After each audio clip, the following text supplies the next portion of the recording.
باللہ من الشیطان الرجیم بسم اللہ الرحمن الرحیم وما ارسلناک الا رحمتا للعالمین۔ دیکھو اللہ پاک نے ہمارے نبی کو سارے جہان کے لیے رحمت بنا کر بھیجا ہے، اسی لیے ہمارے نبی نے جو 40 سال گزارے، کیونکہ 40 سال میں نبوت کا اعلان کیا پھر تکلیفیں شروع ہوئی، جو ہمارے نبی نے 40 سال گزارے بالکل بے داغ، ایک داغ اور دھبا نہیں، کسی کو شکایت کا موقع نہیں، ایک چھوٹی سی بھی کوئی یعنی غلطی یا ایسے کچھ نہیں نکال سکتا تھا، ایسی پاکیزہ زندگی گزاری۔ جب ہمارے نبی کی عمر 35 سال کی ہوئی 35 تو بیت اللہ کا ایک واقعہ پیش آیا۔ یہ بڑے بڑے سرداروں نے سوچا کہ بیت اللہ کو شہید کر کے دوسری تعمیر کریں۔ اس کی ایک وجہ یہ تھی کہ جو ابراہیم علیہ السلام اور اسماعیل علیہ السلام نے جو بیت اللہ کی تعمیر کی تھی وہ 9 ہاتھ، یعنی آدمی سے تھوڑا سا اوپر بس دیوار تھی اور چھت نہیں تھی، اس کے اندر خزانہ تھا، وہ خزانہ چوری ہوا، ایک وجہ یہ تھی۔ دوسری وجہ یہ تھی کہ اس کی جو عمارت تھی، دیواریں وغیرہ کمزور ہو چکی تھی اور پرانی ہو چکی تھی، اور تیسری وجہ یہ تھی کہ سیلاب آیا تھا، اس سیلاب کی وجہ سے اور زیادہ کمزوری ہو گئی تھی۔ تو قریش نے سوچا کہ مشورہ کیا کہ ہم بیت اللہ کی اصل نو تعمیر کریں پھر سے، لیکن اب دیکھو یہ جاہل قوم کیسی جہالت، یار جہالت تو مشہور ہے نا، ایسی زبردست جہالت، لیکن جہاں پر اللہ کے گھر کا نام آیا نا تو انہوں نے کیا کہا، اس میں کوئی بھی قسم کے حرام کا پیسہ نہیں لگے گا، فاحشہ عورت رنڈی کا پیسہ نہیں لگے گا، سود کا پیسہ نہیں لگے گا، جوئے کا پیسہ نہیں لگے گا، یعنی کسی قسم کا حرام کا پیسہ نہیں لگے گا، بالکل پیور پاکیزہ پیسہ لاؤ، ہم اس سے بیت اللہ تعمیر کریں گے۔ خیر مشورہ ہوا، سب ہو گیا، بیت اللہ کو اب اس کو گرانا ہے، بیت اللہ کو شہید کرنا ہے۔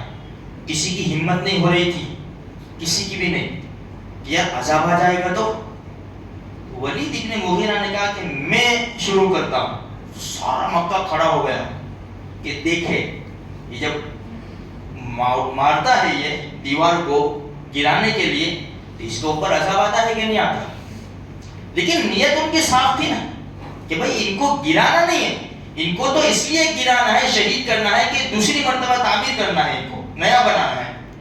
تو اس نے جب شروعات کی تو کچھ بھی نہیں ہوا، تو خیر سب لوگوں نے اس کو شہید کر کے اتنا شہید کیا کہ ابراہیم علیہ السلام کی جو بنائی تھی بنیادیں وہ نظر آنے لگی، وہاں سے انہوں نے شروع کیا۔ اب پیسہ کم پڑ گیا تو وہ جو حتیم کی جگہ ہے نا وہ انہوں نے چھوڑ دی۔ اچھا اب یہ بناتے بناتے حجر اسود کی جگہ پر آئے۔ اب مسئلہ یہاں آیا کہ حجر اسود کو کون رکھے گا، تو ہر قبیلے نے کہا کہ ہم رکھیں گے، ہمارا سردار رکھے گا۔ 4-5 دن تک یہ جھگڑا چلا، کام بند۔ آخر میں قبیلے مخزوم کے سردار نے کہا کہ ایک کام کرو، ٹھہر جاؤ۔ اتنا جھگڑا بڑھ گیا، اتنی شدت ہو گئی کہ تلوار نیام سے نکل گئی، قریب تھا کہ خون خرابہ ہو جائے۔ تو قبیلے مخزوم کے سردار نے کہا ٹھہر جاؤ، بس اسی پر رک جاؤ، ایک کام کرتے ہیں، اب جو یہاں پر ہے وہ نہیں، اب یہ دروازے سے بیت اللہ کے دروازے سے حرم میں سے جو بھی آئے گا نا، جو انسان بھی آئے گا اس کو ہم بتا دیں گے، وہ ہمارا فیصلہ کرے گا، جیسا وہ کہے گا نا ایسا ہم کر لیں گے۔ تو سب نے مان لی یہ بات، اور سارے کے سارے لوگ جتنے بھی حرم کے اندر تھے سب کی نگاہیں دروازے کے اوپر کہ کون آتا ہے، کون آتا ہے، کون آتا ہے۔ اللہ کی قدرت ہے، جب آتی ہوئی ہستی کو دیکھا تو لوگ چیخ پڑے، ھذا الصادق الامین، او ہو یہ تو محمد آ گئے صلی اللہ علیہ وسلم، یہ تو سچا آدمی ہے، یہ تو امانت دار آدمی ہے، یہ جیسا کہے گا ہم ایسا کریں گے۔ اندازہ لگاؤ یہ جاہل لوگ ہیں کتنی عزت کر رہے ہمارے نبی کی۔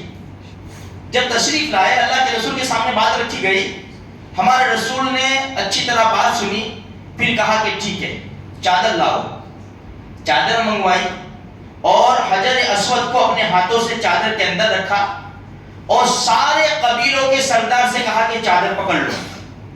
سب نے چادر کے کونے پکڑ لیے.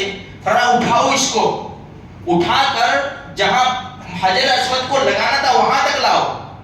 جب وہ اٹھا کر وہاں تک لائے تو دونوں جہان کے سردار نے اپنے مبارک ہاتھوں سے حجر اسود کو اٹھایا اور اس کی جگہ کے اوپر رکھ دیا. اللہ پاک نے سارے جھگڑے کو ہمارے نبی کی وجہ سے ختم فرما دیا. جتنے بھی جھگڑے ہیں اللہ پاک نبی کے طریقوں سے, نبی کی سنتوں سے, نبی کی پیروی سے سارے جھگڑے, سارے ٹینشن, ساری پریشانیاں, ساری مصیبتیں اللہ پاک ایک جھٹکے میں, چٹکی میں دور کر دے گا. اس لیے میرے بھائیوں, اللہ نے جو ہمیں نبی عطا فرمائے ہیں اور رحمت والے نبی ہیں, ہمیں ان کی پیروی کرنی چاہیے. ہماری دنیا کی کامیابی بھی اسی میں ہے اور آخرت کی کامیابی بھی اسی میں ہے. اللہ مجھے آپ کو سارے مسلمانوں کو نیک توفیق